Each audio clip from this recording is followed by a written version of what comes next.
My name is Christina Van Sickle, and I am the Director of Professional Practice at the college. I'd like to thank all of you for joining us at the breakout session, Risk Assessment, Risk Management, and Safety Planning for Children Living with Domestic Violence, a critical role for social workers and social service workers. This session will be led by Marcie Campbell, Laura Olszowy, and Mike Saxton.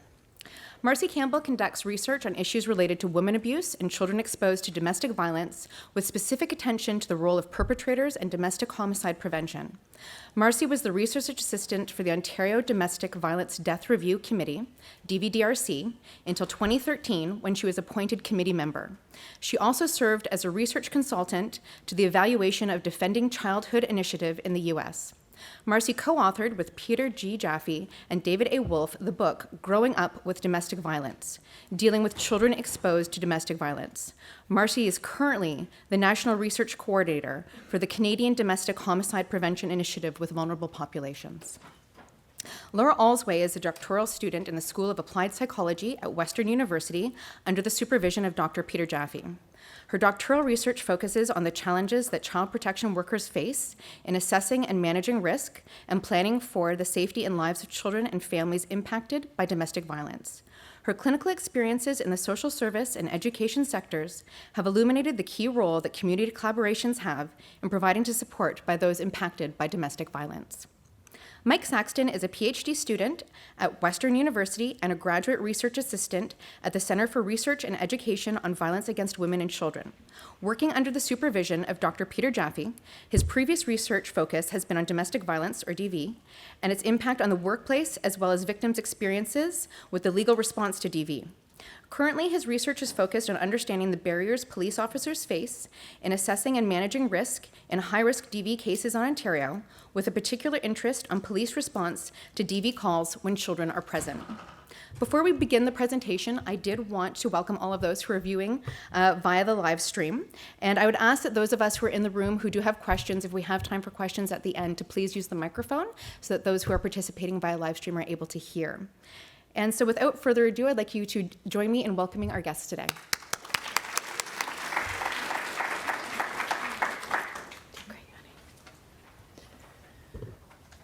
Hi, everyone.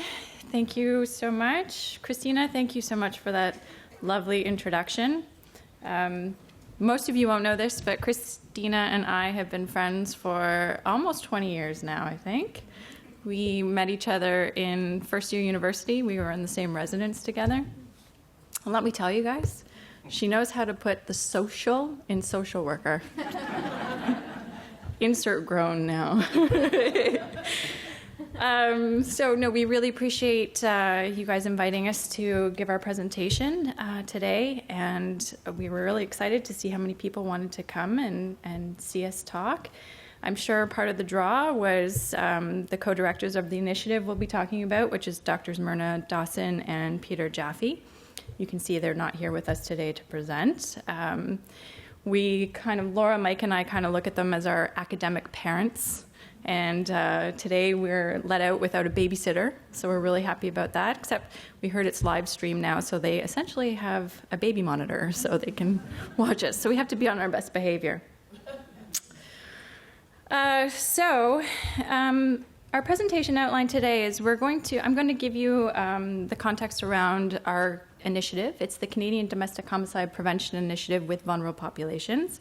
Because that is a mouthful, I'm going to be using CDHPIVP moving forward. I'm going to talk about the context of children exposed to domestic violence and domestic homicide. We are also going to share with you a case example, the voice of a survivor, the mother of Jared Ozadash, Julie Craven, and Jared was killed by Julie's ex-partner and Jared's father, Andrew Ozadash, during an unsupervised visitation. So we'll have a brief clip of Julie talking about her experiences. And Mike and Laura are going to be talking about findings from our research, and then we'll talk about the implications from those findings. So the CDHPIVP is a 5-year research project funded by the Social Sciences and Humanities Research Council. The objective of the CDHPIVP is to conduct research on domestic homicide in Canada. specifically to identify the risk factors and identify strategies to reduce the risks among 4 vulnerable marginalized populations, specifically Indigenous peoples, immigrant and refugees, rural, remote, and northern communities, and as we're talking about today, children exposed to domestic violence.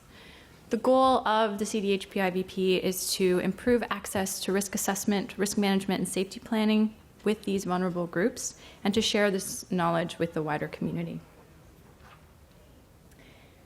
The initiative is, there's 3 phases of the initiative. So the first phase was conducting a literature review on risk factors, risk assessment, risk management, and safety planning, particularly with the vulnerable populations, for domestic homicide. We looked at literature from 2000 to 2015, and we are going to have a report from that published soon and put on our website so you can review that. And it's going to be a living document, and we're going to be continuously updating that with the literature as we move forward. Another part of phase 1 is developing a national domestic homicide database, and that's going to include all domestic homicide cases that occurred across the country, starting from 2010 to present.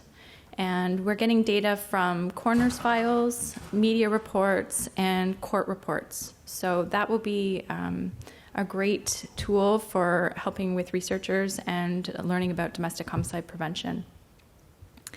The second phase of the project we did was an online survey and interviews with key informants or professionals who work with families experiencing domestic violence. We asked these professionals about risk factors, risk assessment, risk management, and safety planning strategies. And if any of you guys are interested, we're still accepting interviews, and we'll post something at the end of our presentation about how to contact and do the online survey and then do an interview with us. We would really appreciate it. And then the final phase we're just in the throes of getting it through ethics and I guess figuring out our methodology. But it's we want to interview survivors of high-risk domestic violence as well as proxies to victims of domestic homicide, so family members and friends. Because we want to learn from their experiences. They would know best about what can be done to prevent these tragedies from occurring in the future. So again, if you are familiar with anybody who would be interested in interviewing with us in that phase, we would love for you to contact us.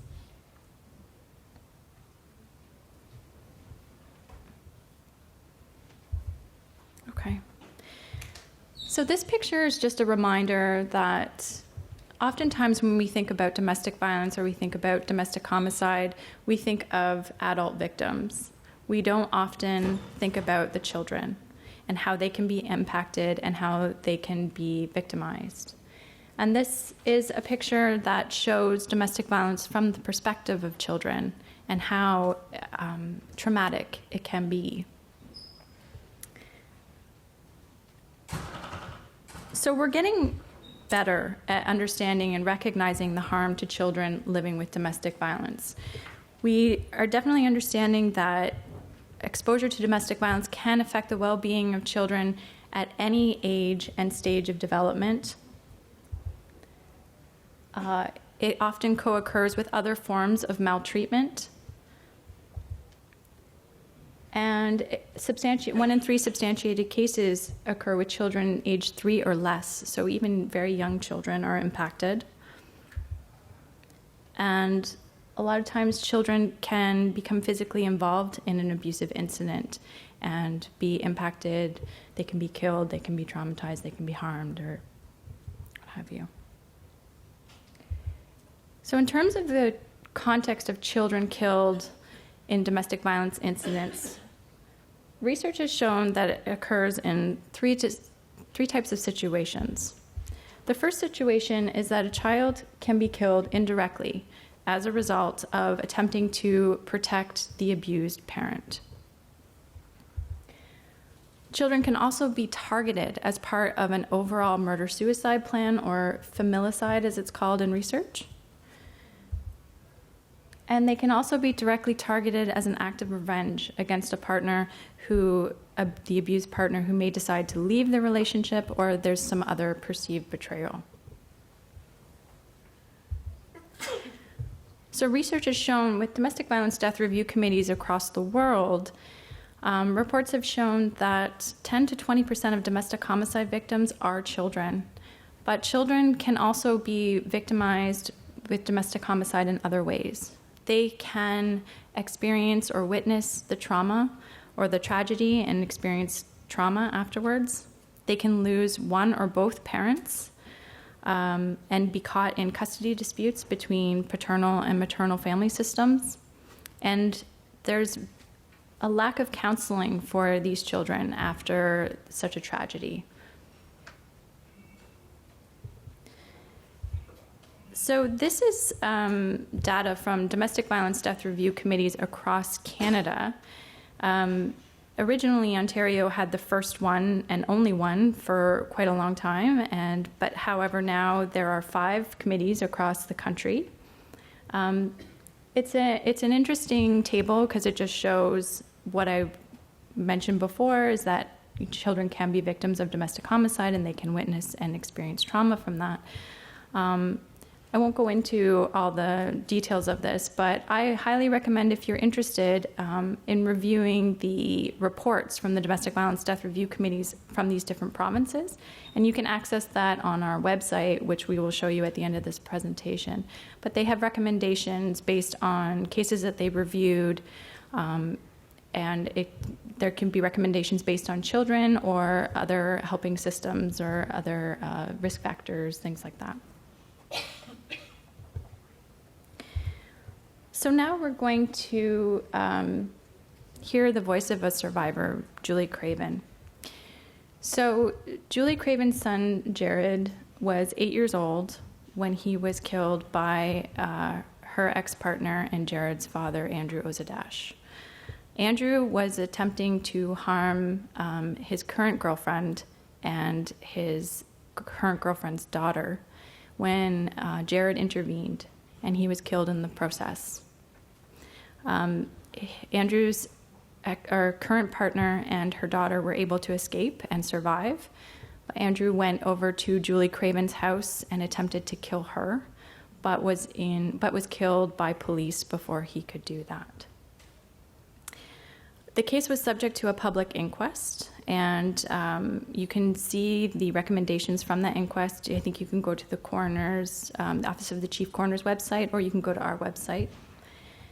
But we want to hear from her. She's going to talk about her views about the things that could have been done differently to support her and to support Jared. I want to make sure that you guys understand we're not presenting this as a blaming exercise at all.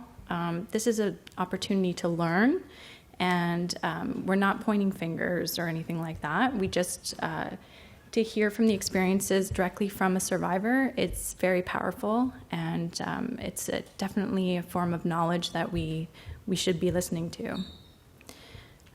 So after the video, I want you to reflect on how you're feeling. I want you to think about the key elements of her message and what you would do differently if you were a service provider helping Jared and Julie. It can be difficult to listen to, so if you do want to take a break and leave and do some self-care, by all means, do that, okay?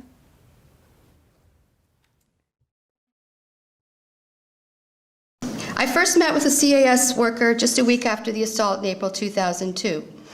She spoke to me for about half an hour, thought everything was fine, and left. She was supposed to have followed up with a meeting with Andrew Ozadash. She never did. Then in September 2003, when he breached his probation and was arrested again, CAS contacted me. I met a young worker who looked no older than 21, and she would be looking after Jared's case. She had the notes from the female police officer who had been so concerned for my safety, also notes from a sergeant who advised no bail for Andrew Ozadash. In her first notes, she writes, "Julie says she is afraid Jared will fall through the cracks and he will come to harm." I had spoken thoroughly with her about the abuse. I agreed to workers from CAS seeing Jared in school without my presence. Here's some advice for any parent. Never, ever let someone interview your child without your presence. Strangers do not know your child. They can take things out of context or jump to conclusions. A few days after they interviewed Jared for about 5 minutes, I went to see this caseworker along with her supervisor. I had recently found out the password to the remaining computer in my home, and with a friend's help, had opened up files of Andrew Olszowy. Extreme pornography, including scenes with what appeared underage girls. And the most disturbing was a 10-second, non-sexual snuff film where a man standing in a field with his back to some trees has his throat cut from behind. I'm no expert, but I believe it was a real film of a man being killed. I came prepared with the phone tapes from the wiretapping and the violent pornography from his computer. When I sat down, the two workers immediately told me, while they had their arms folded, that I had been emotionally abusing my son. Jared said that Daddy beat Mommy up. I must be coaching him. I could not believe what I was hearing. I told them that Jared's father was very manipulative and it was he who discussed the assault with Jared, not me. I then reminded them of his violence against me. They told me that over a year had gone by and I shouldn't be concerned anymore. In their notes, they criticized me for still being afraid of Andrew Olszowy. He did that to you, not Jared. When I asked them to view the pornography found on his computer, the supervisor threw the disc on the coffee table and said, "Every man's allowed to have his pornography. What do you think we're here for? To help you with your weekends?" No matter how much I defended myself and denied discussing the abuse with Jared, the more they criticized me. I was crying, which they criticized me for in their notes. The case was open for 3 weeks. Their whole aim was to make sure that Andrew Olszowy regained access with Jared. The only way this was possible was to close the case, as the Access Center refused to accept any child involved with CAS. So a very young woman, fresh out of school, on her first case as a CAS worker, with no real-life experiences, and certainly no understanding of domestic violence, refused to help my child.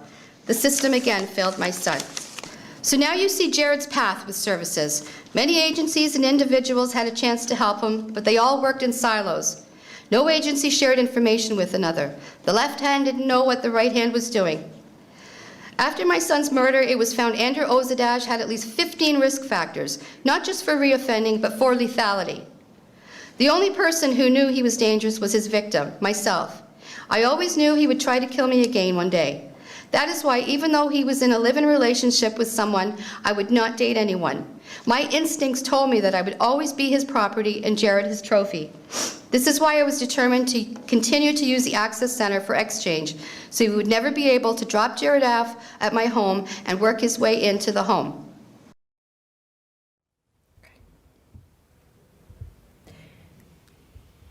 So some pretty heavy stuff there. I just want you to take some time to reflect on how you're feeling after hearing that. Think about her key messages and think of examples of information that you would have liked to have obtained if you were helping Jared and Julie, and what you would have done differently in those situations. Given that we don't have a lot of time, we would love to hear from all of you in terms of your reflections, but we're just going to mention ours. In terms of our reflections, we definitely noticed that there were missed opportunities for intervention. There was a lack of communication, coordination, and collaboration amongst the different systems that were involved with Jared and Julie. As Julie was saying, the right hand didn't know what the left hand was doing. There was so many systems involved, but they weren't talking together. They were in these silos. There was a lack of effective protocols and even understanding about what your role is as a service provider. There was a lack of resources and a lack of education about domestic violence and the risks, especially the risks to children. And sometimes when there's domestic violence and custody and access issues, sometimes the only safe access is no access. So I just want to mention too that there's Jared's Place that was created by Julie. If you can Google Jared's Place, it's an organization that helps women navigate who are experiencing domestic violence, navigate through all the different systems and the court processes.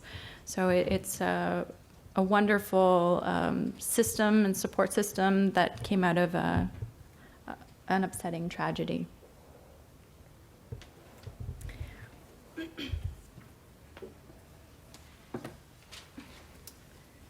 Okay, thanks, Marcie.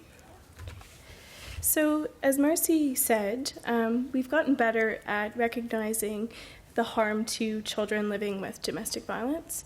It's in the law now, and there are mandatory reporting obligations. But now we have to look specifically at assessing the risk for children living with domestic violence and really planning for their safety and including them in the risk management strategies. And lastly, looking towards collaboration with courts and community agencies. And as we move up in the tiers, there are more missed opportunities. And as we saw in Jared's case, it was a tragic outcome from a lack of collaboration between sectors. So myself and Mike are going to be talking about the findings from our research so far, so through a systematic literature review and also some preliminary findings from our interviews and survey with professionals who work with children living with domestic violence. So we'll be looking at these 4 main areas. And we wanted to highlight that social workers and social service workers, have a critical role in working with families experiencing domestic violence. They may be seeing families at different points in different settings, but they really have a crucial role in assessing risk and providing support and intervention. So when we look specifically at assessing risk for children, as part of the CDHPI project, the researchers, with input from practitioners, came up with a common definition of risk assessment. And you can see it's up there. And I think what's really been apparent is that the assessment of lethal risk posed to children is when living in homes with domestic violence is an area that requires careful consideration. And it's acknowledged that it's a really complex area. And, we may not always know what's happening within a family, and children themselves may not always quite understand. So what's really important, and at the crux of this issue, is identifying risk factors that are unique to the risk of child homicide within the context of domestic violence. And we know there's been a lot of research on risk factors for adult victims. We know that there's tends to be a set of interrelated risk factors that occur prior to, or that are present prior to the homicide. But what remains somewhat unclear is the risk factors that specifically place a child at risk for lethality. And through our literature review, we found these, and through our interviews as well, we found these factors to be present more often prior to a homicide. So specifically when looking at some consistent risk factors, we know that parental separation is a well-documented to be a time of increased risk for lethality and severe violence, a history of domestic violence leading up to a violent incident or a homicide, and as well paternal mental health and specifically depression or psychotic illnesses. And moreover, through our interviews with professionals who work with children in this area, we found, there are some factors that intersect through the 4 vulnerable populations, so Indigenous children, immigrant and refugee children, and also children living in rural, remote northern communities. And you can see, there are things like fear or distrust of the systems, limited resources, and cultural and stigma barriers. So given that there's been a relative dearth of research in terms of unique risk factors for children living with domestic violence, it's not surprising that there is a lack of standardized tools that specifically assess for the risk of lethality within the context of domestic violence. And we know there are many tools for the adult victim, but less for, or none, sorry, for children specifically.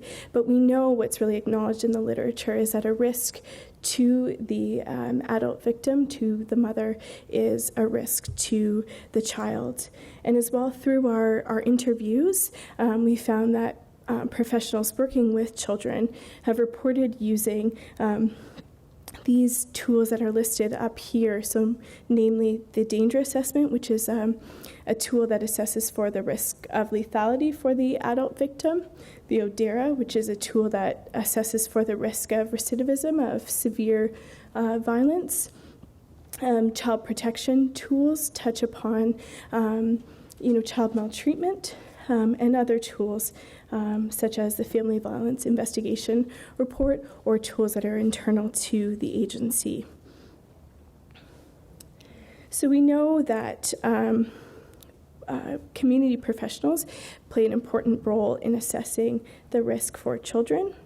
And each sector has a different mandate and serves different clients, and the response at times can be fractured, but increasingly we know that our professionals working in these areas understand the importance of community collaboration and system collaborations when it comes to identifying risk. And I think the work of domestic violence death reviews have really highlighted the implications of services or professionals working in these sectors working in silos.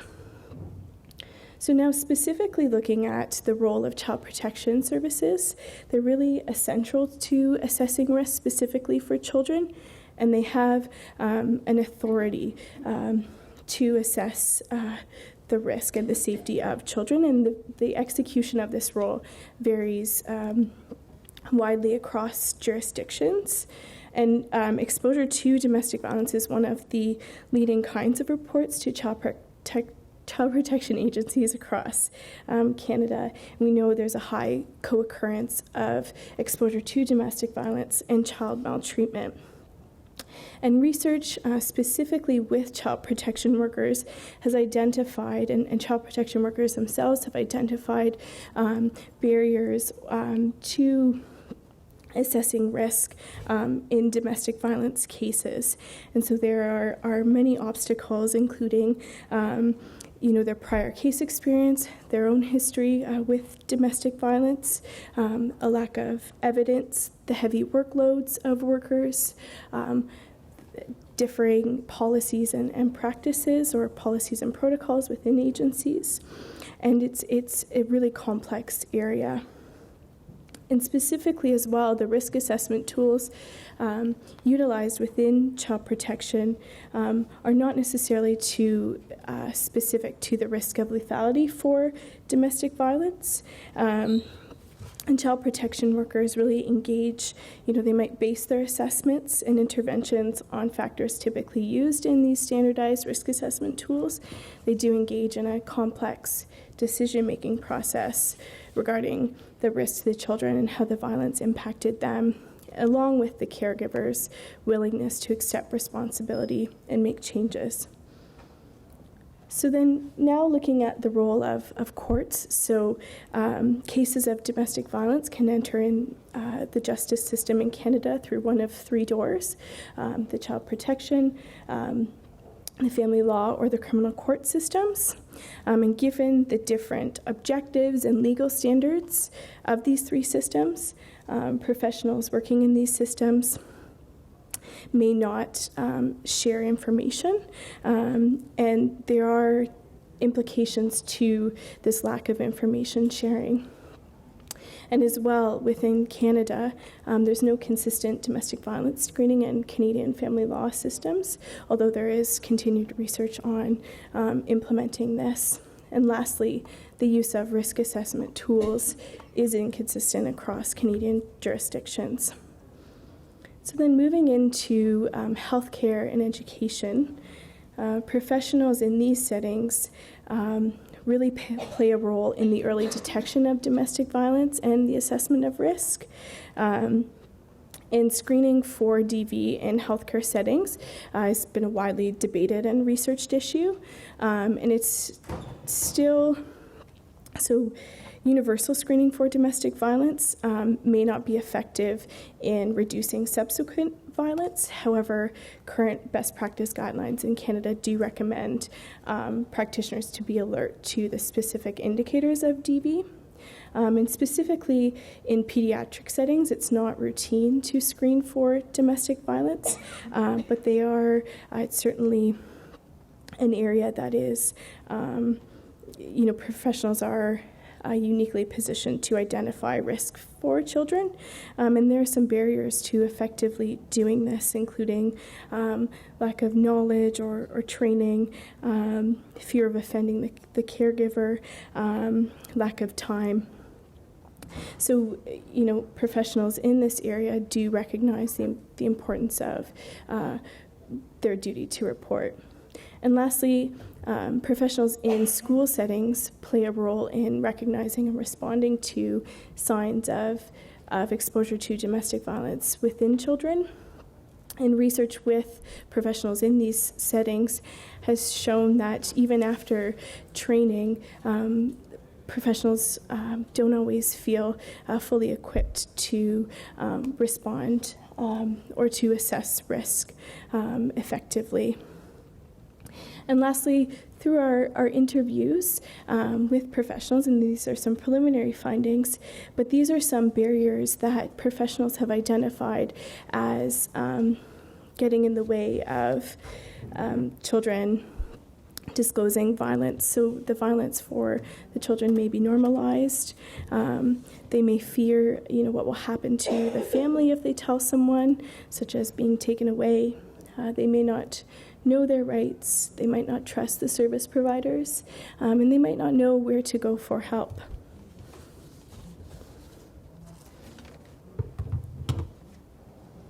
Awesome. These musical chairs here. All right. So I'm going to briefly speak to you guys about safety planning with children.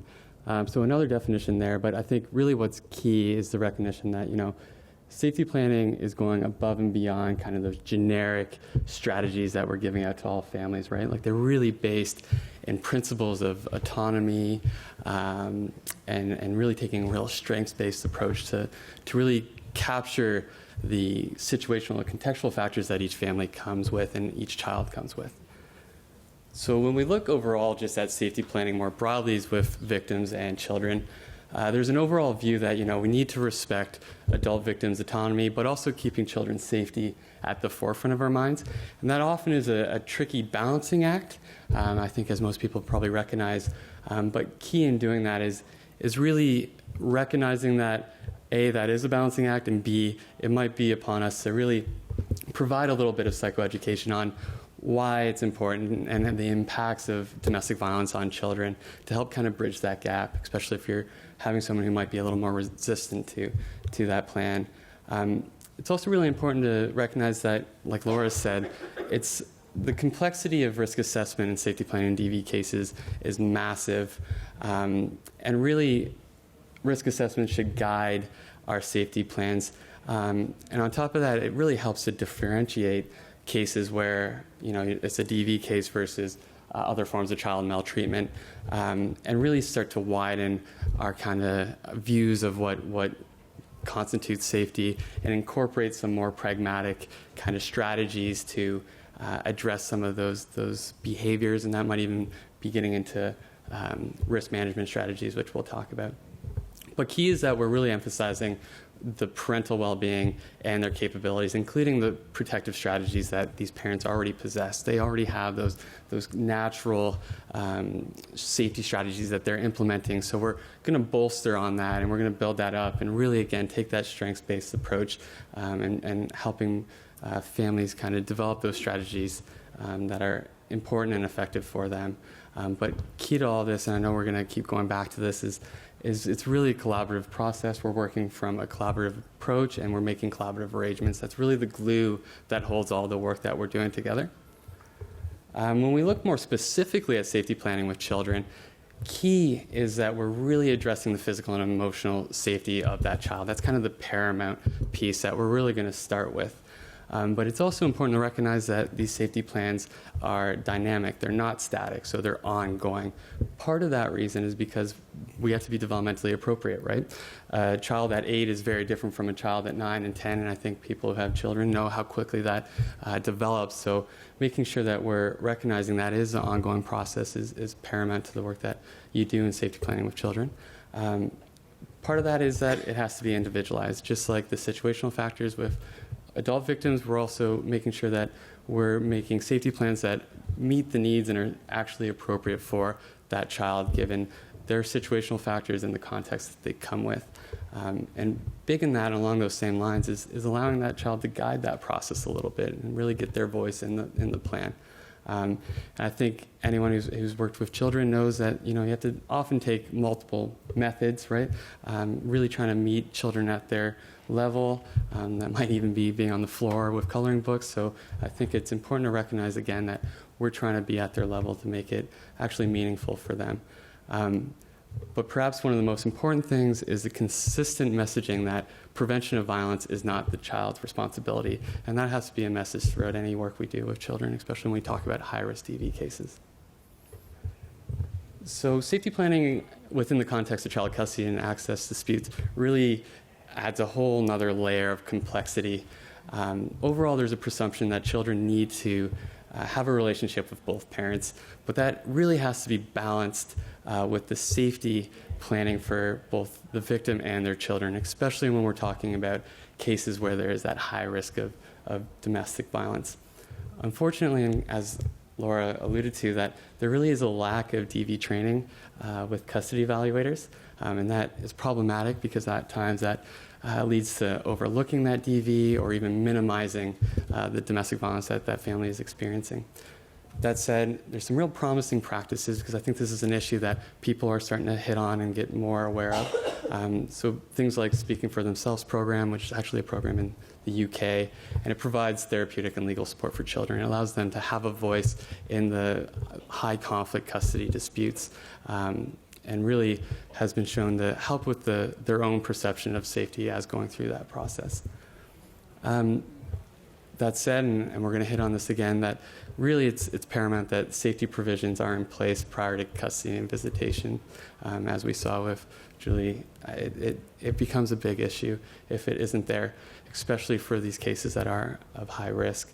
And court-approved parenting plans are really going to be important, but they need to be based on a real good, thorough, fitting safety plan and having safety strategies in place.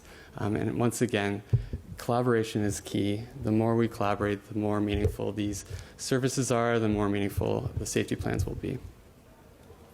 So switching gears a little bit, I'm going to talk to you about including children in risk management strategies. Here I'm actually going to read the definition, if I can actually read it from here, because I think risk management often it gets lost in translation, and depending on the context it's used, it's a bit tricky, so I'll read it to you as best as I can. So they're strategies intended to reduce the risk presented by a perpetrator of domestic violence, such as close monitoring or supervision, psychosocial interventions to address the violence, and or related issues such as mental health and addictions. So when we look at the research, or the lack thereof, of risk management strategies with children, really what is a major focus is on custody access and supervision, largely because research continues to highlight that access to children can be a really problematic source of contact between victims and perpetrators. And kind of what Laura was saying as well, that oftentimes managing those risks after separation, which is the time that really is a little bit elevated in terms of risk, may really be dependent on court findings and orders. But unfortunately, the challenges that our courts face today, that can be a bit messy and nuanced, especially when you have a disconnect between court systems, and things can really, again, get a bit challenging, and I'll kind of leave it at that. When we look at research, though, it over again and again and again, it really is important that custody and access arrangements are perceived as important and meaningful, and we're really being cognizant that those are in place when we're talking about families that have a long history of domestic violence. That said, research also really highlights that there's a ton of barriers that really affect these orders and effective parenting plans as well for children. Laura had mentioned them before, but really that lack of consistent screening for domestic violence, which is throughout the court systems. And on top of that, there's a real lack of understanding of the evidence and the dynamics of domestic violence. And this is really further complicated by the fact that it's quite challenging to resolve kind of conflicting reports about domestic violence, especially when we're talking about the court systems. And along those same lines, if there's that lack of assessment for risk, that makes it a little bit harder because that can often tease apart some of those issues, but it's hard if it's not there. Interestingly, research has also pointed out that there really needs to be an increased access to these supervision centers. Oftentimes they're in more urban centers, so a massive portion of our population in Ontario aren't able to access them at all. And on top of that, there's been a call to really check the security in these supervision centers with people who are using them saying they feel unsafe, that they don't have the same security measures that they would hope to have, which is a really serious issue. So one area that we see where risk management strategies with children really has a nice intersection is in parenting programs. Specifically parenting programs that really engage men as fathers, because it's a really powerful reminder of the potential trauma that they have from their own childhood, and it mirrors that experience in their own children's experience currently. And as I think most can imagine, it's a really powerful motivation to really engage in that change process and really buy into that intervention, which is oftentimes challenging to do with these types of men, and hopefully push them to kind of move towards that ideal of what they want to be as fathers. And Marcie had mentioned this Caring Dads, which is a program that came out of Ontario, and Strong Fathers is down in the States. Both show a lot of great promise as an intervention for really addressing some of those abusive behaviors that fathers are displaying. So the role of child protection workers in risk management, I think, warrants its own kind of conversation. Researchers and practitioners alike really highlight that they're in a unique position to really engage with perpetrators in order to support the safety of victims and children. Although when you get to the ground level, research has also found that speaking with child protection workers, they perceive a real lack of training to specifically manage domestic violence perpetrators' behaviors. And on top of that, they really are limited in the available resources that they have at their disposal to actually work with perpetrators or violent partners, which are two very important and totally realistic and meaningful concerns that I think over time we need to really start to wrap our heads around how we can address these a little bit better. And unfortunately, too, there is a bit of a difference in the perspectives of towards what's appropriate interventions and goals. As we kind of mentioned earlier, at times there's a perception that separation is a good goal to the intervention, and then once that separation is achieved, there's a bit of a discontinuation of services, and that can lead to a bit of contention between service providers, and it can erode kind of those bridges that we're trying to build. And it's something really that is an important thing to kind of be cognizant of and start to work towards. All right, I think that's all for me. You're back.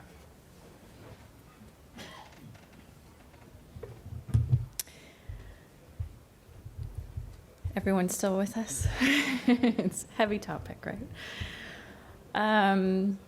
So in terms of implications for practice in general for risk assessment, safety planning, and risk management, we have that the children must always be considered. They must be considered when we're assessing risk, and they must be considered when we're developing safety and risk management plans. There needs to be an awareness and education on the dynamics of domestic violence, especially how it can impact children and the risks to children.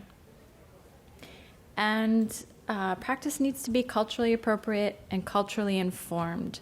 There needs to be training for professionals around this, especially if you want to take an intersectional approach, which we do now for sure, and having an understanding of all the different oppressions and what's going on for each family that we protect and serve.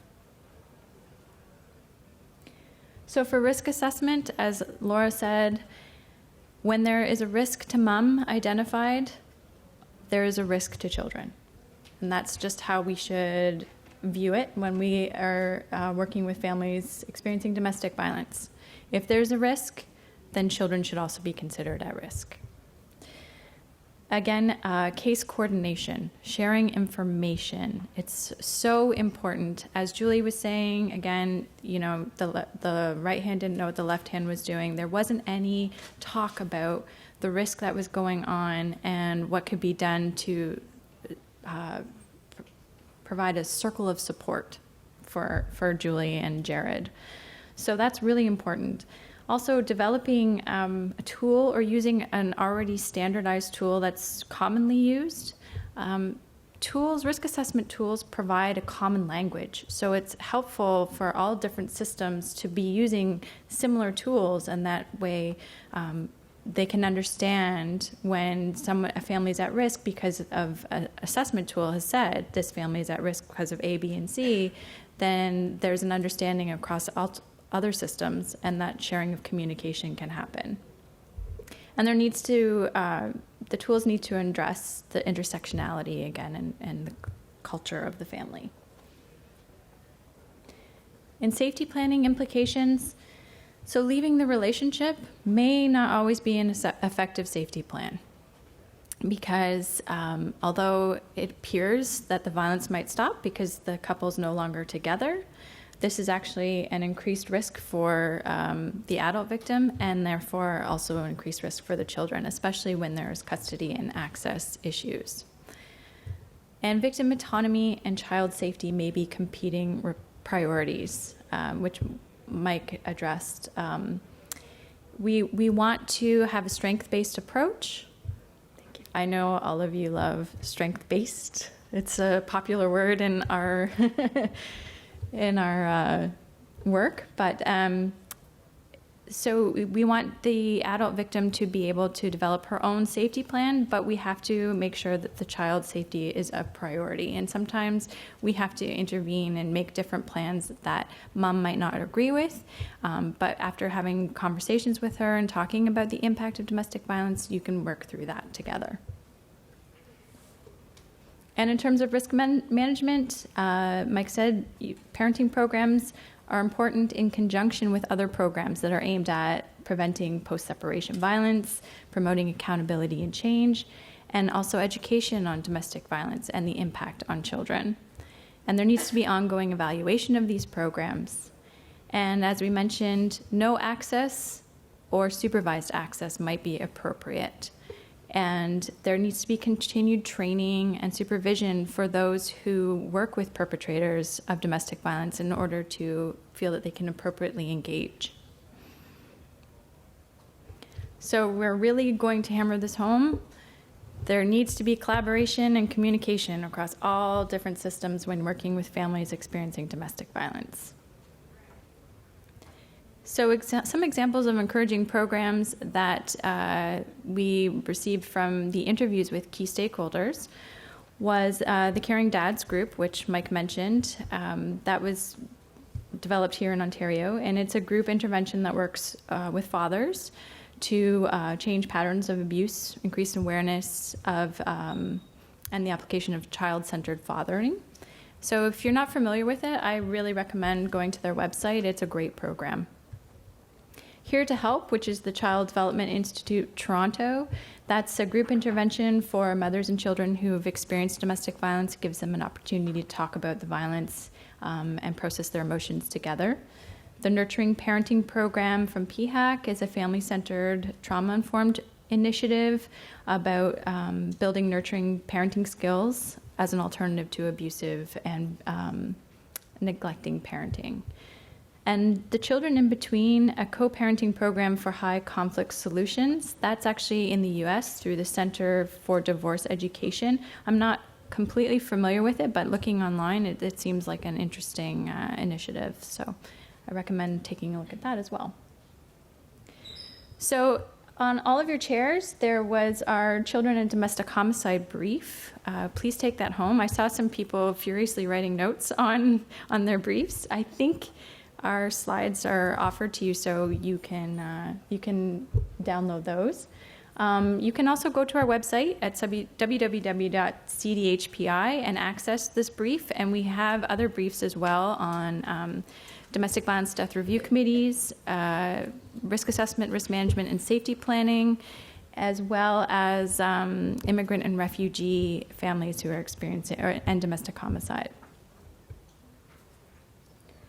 And finally, if you would like to participate in our key informant interviews, please go to our website, or you can go to that link and it will take you to the survey, and you complete the survey.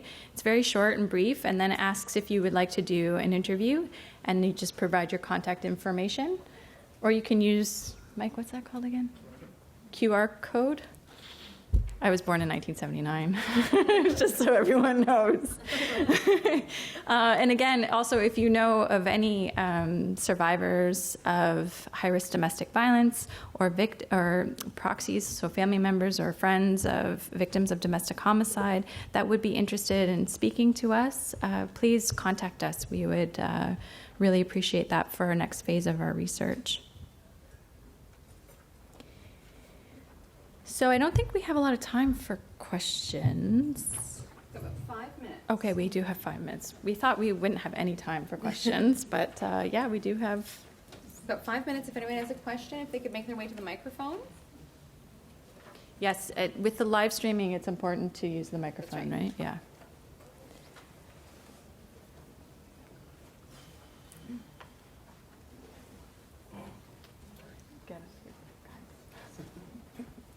No, it's very good. Hi, thank you for your presentation. I work at a shelter for a VAW shelter, and I often come across mothers who will say that, you mentioned that where there's risk to mom, there's a risk to children. But I come across mothers who will say, my partner has been abusing me, but there's no risk to my children. Keeping in mind their autonomy and their expertise, how do you approach that with them? Yeah. How do you then work through that with them? Yeah. That's a great question. Actually, there was research done by Jackie Campbell who looked at survivors of attempted domestic homicide. And when asked about their risk, if they thought that this would happen to them, 50% of them said that they never thought their partner would be harmful to them, would try to kill them. 50%. So they weren't aware of the risk. So that's a risk to themselves. And so if 50% aren't even sure of the risk to themselves in terms of lethality, you can imagine that they're really unaware of the risk to the children. And so what Jackie Campbell did was develop the danger assessment tool, which kind of talks about all the risk factors and goes through and assesses all the risk factors for lethality, but then uses a calendar too to identify when the abuse occurred and how often. And then that kind of sheds light for the victim, the adult victim, that, I am an increased risk here. So I think when we're wanting to balance autonomy and children's safety, it's important to talk to moms about the impact of domestic violence and about that risk, and identify the risk factors with her, and talk about the research and say, oftentimes we don't think that this could happen, but it does happen. And Jared's a story for that, and 10 to 20% of children are killed in domestic violence situation, context of domestic violence, So I think it's about educating and sitting down and talking with the mom, the adult victim, about those impacts and about those risks, because they don't know themselves. So it's just really awareness and education about that. Does that answer your question? The only thing I would add too is that, we you got to want talk that into to the be mic. It's live the stream. case, right? We're hoping that there is no risk, right? But we're always going to try to err on the side of caution, and that's where we're going to start from. So the goal is that, absolutely no risk. That is perfect. That's what we want.